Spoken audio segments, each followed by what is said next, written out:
Hello बच्चों, आज का जो हमारा ये लेक्चर है ये क्लास 12 में chapter 1 electric charge and field उसके इंट्रोडक्शन पे बेस्ड है। ठीक है, आप लोगों ने ओरिएंटेशन लेक्चर जो विद्याकुंज के प्लेटफॉर्म पे डला हुआ है कि हम कैसे इस फिजिक्स की लेक्चर सीरीज़ को प्रोसीड करेंगे देख लिया होगा। नहीं देखा है तो उसका जस्ट एक पार्ट है कि हम कैसे किसी चैप्टर को एग्जैक्टली कवर करेंगे। मैं फिर से एक बार यहाँ पे बता दे रहा हूँ ताकि आपको क्लियरिटी रहे। कोई भी चैप्टर का सबसे पहला वीडियो जो आएगा आपका प्लेलिस्ट में वो रहेगा इंट्रोडक्शन वीडियो। ठीक है, इस वीडियो में हम क्या करेंगे, उस चैप्टर का एक ओवरऑल इंट्रोडक्शन, उस चैप्टर को सीखने के लिए क्या क्या आपको पहले से आना चाहिए और इस चैप्टर का आगे किन किन चैप्टर में यूज़ होगा, डे टू डे लाइफ में इस चैप्टर से रिलेटेड क्या एप्लीकेशन और क्या ऑब्जर्वेशन हम एक्सप्लेन कर सकते हैं। साथ ही साथ डिफरेंट एग्जामिनेशन में लाइक जो सीबीएसई, मेंस, नीट, एडवांस, इसमें इस चैप्टर का क्या वेटेज है वो इस इंट्रोडक्शन वीडियो में बताया जाएगा। ठीक है, इसके बाद जब वो पूरे चैप्टर का ओवरऑल इंट्रोडक्शन हम कवर कर चुके होंगे उसके बाद हम उस चैप्टर के जो सब टॉपिक्स होंगे उन सब टॉपिक्स को इस तरह से कवर करेंगे। हर एक सब टॉपिक के लगभग 5 वीडियो आपको प्लेलिस्ट में मिलेंगे। पहला रहेगा उस सब टॉपिक की थ्योरी पे बेस्ड, दूसरा रहेगा सीबीएसई लेवल का वीडियो जिसमें आप सीबीएसई के एग्ज़ाम पॉइंट ऑफ व्यू से उस टॉपिक को कवर करेंगे। Then mains level, advance level and brainstorming level. तो आप लोगों को किस तरह से ये प्लेलिस्ट यूज़ करनी है, आप सबसे पहले इंट्रोडक्शन वीडियो देखेंगे सभी, देन बेसिक कंसेप्ट, थ्योरी, ये सभी को देखना है चाहे वो किसी भी एग्ज़ाम की तैयारी कर रहा हो इन साइंस बैकग्राउंड। उसके बाद यहाँ के बाद से आप अपने एग्ज़ाम पॉइंट ऑफ व्यू से वीडियो सेलेक्ट करके उसको देखेंगे। सीबीएसई के लिए तैयारी कर रहे हैं तो सीबीएसई का वीडियो देखेंगे, मेंस का तो मेंस का वीडियो। ठीक है, हर एक वीडियो के डिस्क्रिप्शन में आप देखोगे तो आपको उस वीडियो से रिलेटेड एक असाइनमेंट मिलेगी विथ वीडियो सॉल्यूशन। ठीक है, आप उस असाइनमेंट को पहले ट्राई करें, जो क्वेश्चन नहीं बनते आप उनके वीडियो सॉल्यूशन उसी में दे रखे हैं, आप उनको रेफ़र कर सकते हैं। सो इस तरह से हम किसी भी चैप्टर को कवर करेंगे और लास्ट में एक चैप्टर वाइज टेस्ट कंडक्ट किया जाएगा जिसको आप ट्राई कर सकते हैं अपनी नॉलेज को असेस करने के लिए। ठीक है, so this is the way we will proceed. अभी तक अगर मैं ये मान के चल रहा हूँ कि जो ये वीडियो देख रहा है बच्चा वो क्लास 12th में अभी अभी आया है। ठीक है, और वो सबसे पहला चैप्टर अगर पढ़ने जा रहा है तो चैप्टर क्लास 11 में जो आपने पढ़ा वो बेसिकली आपने 3 पार्ट में फिजिक्स को पढ़ा। क्लास 11 की फिजिक्स को mechanics, thermal physics and waves. Mechanics की अगर हम बात करें तो क्लास 11 में ये चैप्टर 1 से 10 तक फैली हुई है, पूरे इन चैप्टर्स के थ्रू मैकेनिक्स को कवर करते हैं। Thermal physics 11 and 13 and waves जो है 14-15 चैप्टर में कवर कर ली जाती हैं। ठीक है, सिमिलरली अगर हम बात करें क्लास 12 की तो क्लास 12 में भी बेसिकली पूरी फिजिक्स को 3 कैटेगरी में आप डिवाइड कर सकते हैं, electricity and magnetism, optics and modern physics. Now electricity and magnetism अगर हम बात करें तो चैप्टर 1 से लेकर एनसीईआरटी के चैप्टर 8 तक इस पूरी ब्रांच को डिस्कस किया गया है चैप्टर 1 से 8 में, यानी कि 8 चैप्टर इसको डेडिकेटेड हैं। सिमिलरली ऑप्टिक्स में 2 चैप्टर डेडिकेट किए गए हैं, 9 एंड 10, और रिमेनिंग चैप्टर जो हैं वो मॉडर्न फिजिक्स बनाते हैं, atom, nuclei, semiconductor, dual nature. ठीक है, सो ये एक ओवरऑल पिक्चर हो गई आपकी क्लास 12 की कि कौन से चैप्टर किस ब्रांच को डेडिकेटेड है। ठीक है, now let me take next slide. जो इलेक्ट्रिसिटी एंड मैग्नेटिज्म चैप्टर है आपका, जो पोर्शन है वो शुरू के जो 1 से लेके 8 जो चैप्टर हैं वो सारे इलेक्ट्रिसिटी एंड मैग्नेटिज्म के अंतर्गत आते हैं, और इन सभी के सभी 8 चैप्टर में आप केवल एक ही चीज़ के बारे में पढ़ रहे होते हैं and that is your electric charge. पूरे के पूरे 8 चैप्टर में सिर्फ एक single property of particles which is known as electrical charge, इसी के बारे में आप पढ़ेंगे। ठीक है, सो अगर किसी को इलेक्ट्रिकल चार्ज नहीं समझ में आता है तो उसके 8 चैप्टर बहुत अच्छे से कवर हो जाएं, इसकी प्रोबेबिलिटी बहुत कम हो जाएगी, ठीक है। इसीलिए ये बहुत इंपॉर्टेंट भी है, इसीलिए ये रिलेशन भी आपको बताया जा रहा है। कई बार हम लोग सोच लेते हैं कि चलो एक ही चैप्टर तो नहीं आएगा समझ में, क्या दिक्कत है, लेकिन इस चैप्टर का कनेक्शन अगले 8 चैप्टर से है, ठीक है। सो आप इसको तो बिल्कुल भी हल्के में ना लें, ठीक है। नाउ क्या क्या पढ़ेंगे हम 8 चैप्टर्स में, अगर हम बात करें, एक रफ आइडिया दें तो इलेक्ट्रिक चार्ज को आपको इन 4 कंटेक्स्ट में पढ़ना है। एक, जब वो रुका हुआ है तब अपने आसपास वो क्या इफेक्ट प्रोड्यूस करता है, उसको आप पढ़ेंगे चैप्टर नंबर 1 में, इलेक्ट्रिक चार्ज एंड फील्ड में, ठीक है। ऐसे ही अगर उस चार्ज को स्टोर करना है आपको, तो वो पूरा आप पढ़ेंगे chapter number 2, that is electric potential and capacitance. तीसरे में, जब ये चार्ज एक कांस्टेंट वेलोसिटी से मूव होने लगे तो उसके सराउंडिंग में क्या इफेक्ट है और उसका क्या एप्लीकेशन है, ये सब आप पढ़ेंगे चैप्टर नंबर 3 to 7 में, ठीक है। So this is very important. Constant velocity से जब चार्ज मूव करने लगता है तो ये सारे चैप्टर आप उसी को कोरिलेट करेंगे, ठीक है। Now last one, accelerated charge. जब ये चार्ज एक सर्टेन एक्सेलरेशन से उसकी स्पीड बढ़े या कम हो तो वो अपने चारों तरफ EM वेव प्रोड्यूस करता है, जो आप पढ़ेंगे चैप्टर नंबर 8 में, ठीक है। सो ये एक बेसिकली माइंड मैप हो गया आपका, अलग अलग चैप्टर्स का चार्ज से क्या रिलेशन है वो आपको एक आइडिया रहना चाहिए दिमाग में, ठीक है। Now let me take next slide. अब हम बात कर लेते हैं कि इलेक्ट्रिसिटी एंड मैग्नेटिज्म का स्कोप क्या है। जब हम कहते हैं स्कोप, इसका मतलब क्या होता है कि आपके आसपास सराउंडिंग में कौन कौन से ऐसे फेनोमेना हैं या कौन कौन से ऐसी डिवाइसेस हैं जो इलेक्ट्रिसिटी एंड मैग्नेटिज्म पे बेस्ड हैं, ठीक है। मतलब उनमें इलेक्ट्रिसिटी एंड मैग्नेटिज्म का रोल आता है कहीं ना कहीं। तो उसमें, उस सीरीज़ में अगर मैं बात करूं, पहला ये जो आपके सामने सिंबल बना हुआ है, ये बेसिकली क्या रिप्रेजेंट कर रहा है, इलेक्ट्रिसिटी को, ठीक है। घर में जो लाइट वगैरह आप यूज़ करते हैं, ठीक है, तो ये बेसिकली क्या है, आपकी मैन मेड इलेक्ट्रिसिटी, ठीक। ये बल्ब वगैरह और ये जो ट्यूबलाइट, LED, ये सब जो डिज़ाइन की गई हैं, ये मैन मेड इलेक्ट्रिसिटी है। ऐसे ही नेचुरली मेड इलेक्ट्रिसिटी अगर मैं कहूँ, ठीक है, ये जो लाइटनिंग वगैरह होती है, ये क्या है, natural example of natural electricity, ठीक। ये भी इलेक्ट्रिसिटी एंड मैग्नेटिज्म के अंतर्गत आता है। ऐसे ही हम बात करें दूसरा, जो भी इलेक्ट्रॉनिक गैजेट आजकल आप देखते हैं जिसमें स्मार्टफोन, लैपटॉप, कुछ भी जो भी इलेक्ट्रॉनिक गैजेट है, वो सभी आपके इलेक्ट्रिसिटी एंड मैग्नेटिज्म के अंतर्गत ही आते हैं। ऐसे ही मैं आप बात करूँ सैटेलाइट, जब भी आप किसी सिग्नल की बात करते हैं, जैसे टीवी हो गया, ठीक है, रडार हो गए, ये सभी जो रेडिएशंस एक जगह से दूसरी जगह भेजते हैं, जिससे सिग्नल एक जगह से दूसरी जगह जाता है, ये भी इलेक्ट्रोमैग्नेटिक वेव के अंतर्गत आते हैं। और कुल मिला के हम कह सकते हैं कि इलेक्ट्रिसिटी एंड मैग्नेटिज्म इसमें रोल प्ले कर रहा होता है, ठीक है।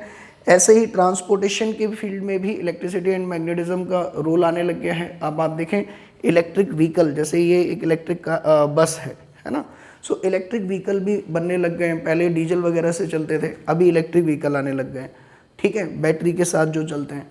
सो ट्रांसपोर्टेशन, कम्युनिकेशन, है ना, इलेक्ट्रिसिटी, इन इलेक्ट्रॉनिक गैजेट्स, इन सभी में आपका इलेक्ट्रिसिटी एंड मैग्नेटिज्म का रोल प्ले होता है। इनफैक्ट अगली स्लाइड जब मैं आपको दिखाऊंगा तो आपको बहुत आश्चर्य होगा ये जान के कि इलेक्ट्रिसिटी और मैग्नेटिज्म अगर नहीं होती तो हमारी ह्यूमन बॉडी सस्टेन ही नहीं कर पाती, एक जगह रह ही नहीं पाती, और ये बिल्कुल हवा में गायब हो जाती। In fact the title is a bit interesting, we will die like Thanos without electricity and magnetism, है ना। अब थानोस कौन है? थानोस पता नहीं मैं सही प्रोनाउंस कर रहा हूँ कि नहीं। थानोस जो है, एक मूवी है अवेंजर, ठीक है, तो उसमें विलन है। तो जैसे वो ख़त्म होता है, मरता है लास्ट में, ठीक बिल्कुल वैसे ही हमारी ह्यूमन बॉडी ख़त्म हो जाएगी अगर इलेक्ट्रिसिटी एंड मैग्नेटिज्म नहीं है। मैं आपको दिखा देता हूँ एक बार कि किस तरह से वो रहेगा, ध्यान से देखिए।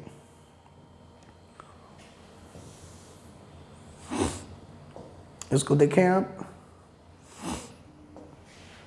ओके। थोड़ा सा मैं इसको आगे बढ़ा लेता हूँ। ये आदमी जो दिख रहा है ना आपको, ये this person is Thanos, okay. अभी ये मरने वाला है, ठीक। तो आप देखना कि इसकी बॉडी किस तरह से डीके कर रही है, ठीक उसी तरह से हमारी बॉडी भी डीके कर जाएगी अगर इलेक्ट्रिसिटी एंड मैग्नेटिज्म नहीं है, ठीक। सी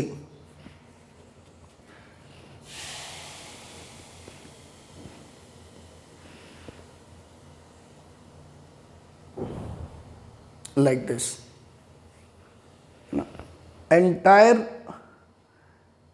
atoms by which this human body has been made, वो एक जगह पर रह ही नहीं पाएंगे, सब एक दूसरे से दूर हो जाएंगे सडनली, ठीक है। So will see how it is possible, ऐसा कैसे हो सकता है, ठीक है। So now let me take this slide, chapter 1 electric charge and field. ये जो चैप्टर 1 है आपका, इसमें कौन कौन से सब टॉपिक्स हैं, बेसिकली इसके अंदर हम क्या क्या पढ़ने जा रहे हैं वो एक बार देख लेते हैं।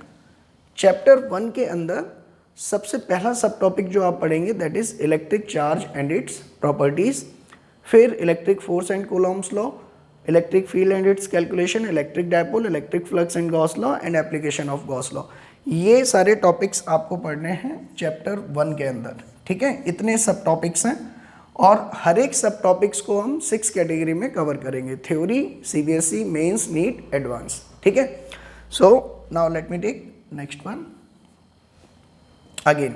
Now the next slide is weightage in various exam. Chapter 1 का क्या वेटेज है अगर हम बात करें डिफरेंट कॉम्पिटिटिव एग्जाम के पॉइंट ऑफ व्यू से, तो अगर हम बात करें सीबीएसई में, मेंस में, नीट में, एडवांस में, हर एक एग्जाम में this chapter is very important. उसका रीज़न है क्योंकि आगे के जो 8 चैप्टर हैं, 7 चैप्टर हैं, वो इसी चैप्टर पे बेस्ड हैं।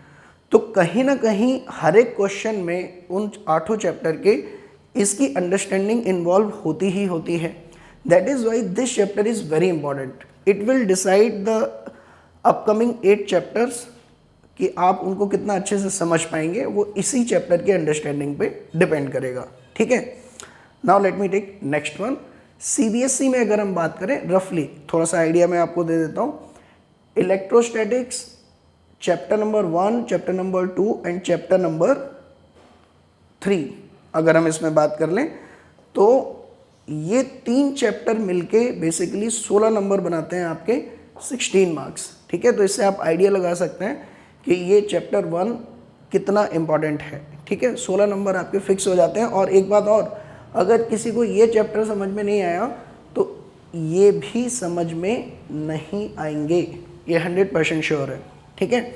सो that is why it is very important for CBSE. Now let me take next slide. ये एनालिसिस आप देख रहे हैं जेई मेंस के पर्सपेक्टिव से, ठीक है। जेई मेंस में अगर आप बात करें तो पूरी इस चैप्टर में शुरू से लेके 8 तक में अगर हम बात करें तो ये उसका एक पाई चार्ट में दे रखा है इंपॉर्टेंस की, कौन कितना इंपॉर्टेंट है, ठीक है। इसको यहाँ से ना देख के let me take through this table. अगर मैं आपसे बात करूं कि सबसे पहला chapter electric charge and field, ठीक है, इलेक्ट्रिक पोटेंशियल एंड कैपेसिटेंस, ये दूसरा, ये तीसरा, चौथा और ये लास्ट में, ठीक।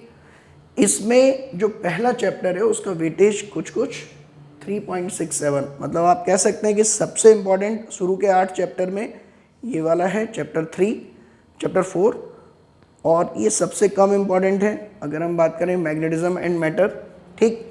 हालांकि हम अभी अगर केवल इसकी देखें एज एन एवरेज तो this is the important chapter for JEE mains, ये कंक्लूजन है इसका, ठीक है। So you can not skip. जैसे अब आप इसको देख रहे हैं, इसके सामने 1 लिखा हुआ है तो you can skip this chapter magnetism and matter अगर आपके पास टाइम नहीं है ज़्यादा तो, ठीक है। सो इस एनालिसिस से बेसिकली होता क्या है कि कम टाइम में आप इफेक्टिवली अच्छे से तैयारी कर पाते हैं कि किस चैप्टर को ज़्यादा टाइम देना है, किसको कम टाइम देना है, ठीक है। Now this analysis is for NEET aspirants. अगर नीट वाले बच्चों को ये पता करना है कि ये चैप्टर कितना कंट्रीब्यूट करता है तो उनके लिए भी इम्पॉर्टेंट है। और इस चैप्टर के अंदर भी कौन सा टॉपिक ज़्यादा इम्पॉर्टेंट है, कौन सा कम इम्पॉर्टेंट है, ये उसकी एनालिसिस आपके सामने कर रखी है। जैसे अगर मैं आपसे कहूँ कि ये जो पोर्शन है ये सबसे ज़्यादा वेटेज का दिख रहा है, और ये पोर्शन कौन सा है आपका, Gauss theorem and its application, Gauss theorem and its application, ठीक है। सो इस पाई चार्ट को देख के ही आप ये आइडिया लगा सकते हैं कि अच्छा कौन से टॉपिक पे मुझे ज़्यादा मेहनत करनी है, ज़्यादा उसके नंबर ऑफ क्वेश्चन ट्राई करने हैं, ठीक है। So now let me take next slide. देखिए ये हमारा इंट्रोडक्शन यहाँ पे होता है ऑलमोस्ट ओवर, ठीक है। चैप्टर का हमने पर्पस देख लिया, स्कोप देख लिया, उसकी कनेक्टिविटी पिछले और आगे वाले चैप्टर से किस तरह से वो देख लिया, chapter wise weightage and chapter wise topic wise weightage ये भी हमने देख लिया कि अलग अलग एग्जाम्स में किस तरह से रहता है, ठीक है। अभी अगली जो आपकी वीडियो आने वाली है वो रहेगी आपकी फर्स्ट जो सब टॉपिक है, दैट इज इलेक्ट्रिक चार्ज, ठीक है। जैसे मैं अगर कहूँ इसमें टोटल सब टॉपिक कितने थे आपके, दिस वन। तो अगली जो वीडियो आएगी आपकी वो electric charge and its properties, इसकी वीडियो आने वाली है थ्योरी की, बेसिक कंसेप्ट्स की, जो सभी को देखना है, ठीक है। उसके बाद आप डिसाइड कर सकते हैं कि मैं कौन सी वीडियो देखूंगा, कौन सी नहीं देखूंगा, ठीक है। इसका अगर हम बात कर लें electric charge and it's properties की, इसके वेटेज की, कि भाई इसमें ये जो टॉपिक है ये किस किस एग्ज़ाम में इम्पॉर्टेंट है, तो अगर हम बात करें CBSE mains NEET advance, CBSE में केवल 1 मार्क का क्वेश्चन इसमें से आता है, ठीक है, electric charge and it's properties में, मतलब 2, 3, 5 नंबर का इसमें बनने की कोई क्वेश्चन ही नहीं है। तो आप इसको उसी तरह से पढ़ें कि एनसीईआरटी की लाइन टू लाइन आपको पढ़ना है, कोई भी एक सिंगल 1 मार्क्स का क्वेश्चन बनता हुआ देख रहे हैं तो आपको उसको नोट करना है, ठीक है। देन मेंस नीट और एडवांस की अगर हम बात करें तो तीनों में ही डायरेक्टली इस टॉपिक से कोई क्वेश्चन नहीं आता, ठीक है, electric charge and its properties से, ठीक। सो क्या हमें इसे नहीं पढ़ना चाहिए अगर हम मेंस और नीट एडवांस की तैयारी कर रहे हैं, नहीं, ऐसा नहीं है। इसके कॉन्सेप्ट आगे जाके किसी बड़े क्वेश्चन में या बड़े सब टॉपिक में यूज हो सकते हैं, तो आप इसको समझ लें, एक बार इसके बेसिक कंसेप्ट को समझ लें। लेकिन ऐसे क्वेश्चन जो प्योरली इसी पे बेस्ड है उनके आने की प्रोबेबिलिटी बहुत कम है, ठीक है। So now let me take next slide. Okay, so next slide is for thank you, fine.